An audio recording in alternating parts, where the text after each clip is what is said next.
Hi guys, ang ganda ng araw ko ngayon. So kanina lumabas muna ako para maglakad-lakad, magpahangin. At ang sarap nga sa pakiramdam yung kahit saglit lang pero nakaka-refresh na agad ng isip at katawan. So pag uwi ko nga, nag-breakfast muna ako, konting quiet time habang tahimik pa sa bahay kasi si Matt nga wala dito, nasa bakasyon pa sa papa niya. Kaya solo muna ako dito ngayon. Pero okay lang yan, ito naman yung time ko para sa aking business. At syempre, me time ko na din.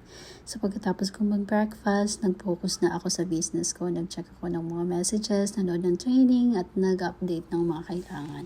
Ang sarap sa feeling na kahit may trabaho ako, nagagawa ko pa rin tong business na to sa sarili kong oras at paraan. Tapos ayun na nga, nag-prepare na ako ng lunch ko bago pumasok sa trabaho. So habang nagluluto ako, nanonood pa rin ako ng training, diba?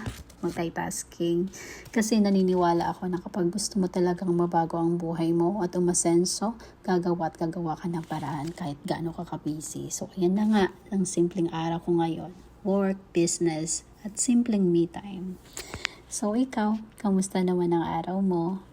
At yan na nga, ito pa rin yung ginagawa ko. And then, ito na nga yung finished product ng aking niluluto. Ayan. So, thank you. Have a good day.